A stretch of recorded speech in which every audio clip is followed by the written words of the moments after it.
রোজ রোজ একভাবে মুড়ি মাখা খেতে তো আর ভালো লাগে না।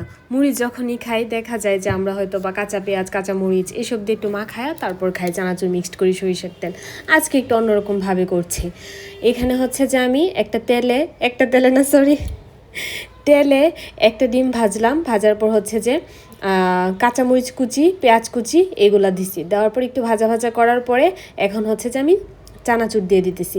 মানে হচ্ছে বলা চলে ডিম মুড়ি, মানে হচ্ছে ডিম ডিম মুড়ি। আমি নাম জানি না এটা কি মুড়ি, মানে আমার মন চাইতেছে এইভাবে করতে, এর জন্য এইভাবে করলাম। যাই হোক, তো তারপর হচ্ছে চানাচুর দিলাম, দেওয়ার পর এখন আমি মুড়ি দিয়ে দিলাম। আর ডিমটা কিন্তু আমি সরিষার তেলে ভাজছি, যেহেতু আমরা মুড়ির সাথে সরিষার তেলটা খাই, এর জন্য হচ্ছে যে আমি সরিষার তেল ব্যবহার করছি আর কি। আর ডিমটা ভাজার পরে চুলার আঁচ একদমই কম রাখতে হবে, এবং হচ্ছে যে মুড়ি চানাচুর এগুলা দেওয়ার পরে মানে এতক্ষণ চুলায় রাখা যাবে না, জাস্ট একটু নাড়াচাড়া কইরা, মানে জাস্ট একটু মুড়িটা আর কি ডিম ভাজার সাথে একটু নাড়াচাড়া করে নামায় ফেলতে হবে। এই যে গরম গরম ডিম মুড়ি রেডি। এটা অনেক টেস্ট হয়। আপনারা কেউ কি কখনো এভাবে খেয়েছেন কিনা কমেন্ট করে জানাবেন। আর যদি না খেয়েও থাকেন একবার ট্রাই করে দেখতে পারেন, ভালো লাগবে। আমি একটা ডিম দিয়েছিলাম, খাওয়ার পর মনে হয়েছে যে আরও ডিম দিলে আরও ভালো লাগতো। যাই হোক, এদিকে আমি আবার কুমড়ার বড়া করছিলাম 6টা। আমার হাজব্যান্ড বাসায় আসার পরে ওইখান থেকে হচ্ছে ও 2টা খাইছে, ও অনেক পছন্দ করে কুমড়ার বড়া। ও আবার লিচু নিয়ে আসছে, অনেকগুলা নিয়ে আসছিল, আমি বেশ অনেকগুলা খাইছি, খাওয়ার পরেই কয়েকটা আছে। ও হচ্ছে যে এখানে হাঁসের ডিম নিয়ে আসছে। আর এই যে আমরা মাত্র তো নাস্তা টাস্তা করলাম, মুড়ি যে বানাইলাম এগুলার বাসন টাসন মুড়ি খাইলাম, সব কিছু খুব মেসি হয়ে আছে, বাসনগুলো ধুইতে হবে। এখানে আমি কুমড়া দিয়ে মাছ রান্না করব, তার জন্য হচ্ছে যে কুমড়া রেডি করে রাখছি, আর হচ্ছে যে মশলাটাও পেস্ট করে রাখছি। গত 2-3 দিন যাবত আমি পাটায় বাটি না, কিন্তু এর আগে প্রায় 1 মাসের মতো টানা আমি পাটায় বাটছি মশলা, পাটায় বাটার পর আর কি রান্না করছি। কিন্তু গত 2-3 দিন যাবত হচ্ছে যে কেন জানি আবার ইচ্ছা হয় না পাটায় বাটতে, ব্লেন্ডারে করতেছি।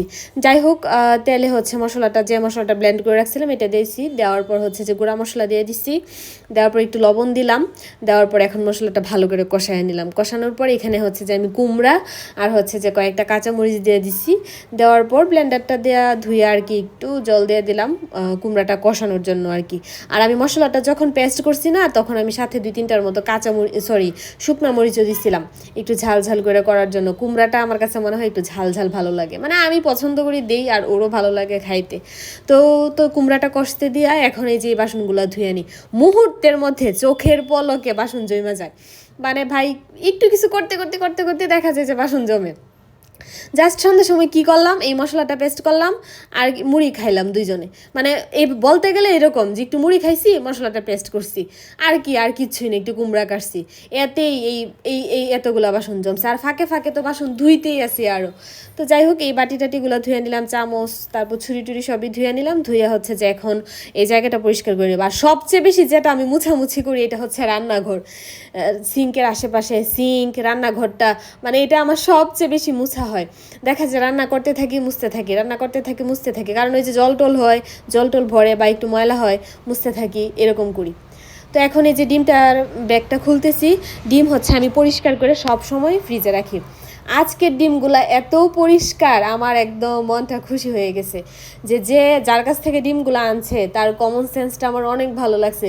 যাই হোক, যে এই কমন সেন্স নিয়ে মানুষ এখনও আছে, কারণ এর আগে ও যত দিন হাঁসের ডিম নিয়ে আসছে এত ময়লা থাকতো বিশ্বাস করবে না, মানে হাঁসের বিষ্ঠা টিষ্ঠা সহ থাকতো, একদম মানে খুব বাজে অবস্থা থাকতো। আমি যে পরিষ্কার করতাম হাত দিয়ে, আমার এত ঘৃণা লাগতো, মানে থাকেন একটা ব্যাপার, মানে আমার খুব অস্বস্তি লাগতো আর কি।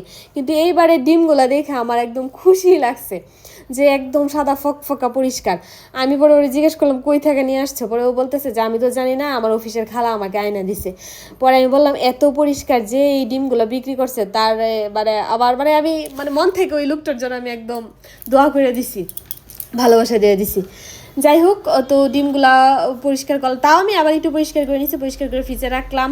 তারপরে হচ্ছে যে মাছের তরকারিটাও রান্না করে নিলাম। এদিকে হচ্ছে যে এখন একটু ভাত বসায় দিছি, আর পাশাপাশি আমি এদিকে একটু প্যানকেক বানাবো, ওই যে বানাইতেছি ওইটার ভিডিও হচ্ছে যে আমি আলাদা আপলোড দিব, মানে প্যানকেকের রেসিপিটা এটার এই ভিডিওর সাথে ইনক্লুড করলাম না, ইনক্লুড করতে গেলে দেখা যাবে বেশি বড় হয়ে যাবে, এর জন্য প্যানকেক যা বানাইছি ওইটার রেসিপিটা আলাদা দিব আর কি। তো ভাত হয়ে গেছে, এখন হচ্ছে যে মার কাছ থেকে দিয়ে দিলাম। আর ফ্রিজে হচ্ছে আগের দিনের মাছ ভুনা ছিল, ওইটা হচ্ছে যে একটু ওভেনে গরম করে নিলাম, 2টা মাছ ভুনা ছিল আর কি। আপনারা যারা আমার আগের ভিডিওটা দেখছেন তারা হয়তো বা দেখছেন যে আমার আগের মাছ ভুনা ছিল, থাকা সত্ত্বেও আমি কুমড়টা দিয়ে আর কি একটু মাছ রান্না করছি, কারণ হচ্ছে যে কুমড়টা দেখে আর মাছ রান্নার লোভটা সামলাইতে পারলাম না। এই ভিডিও পর্যন্ত।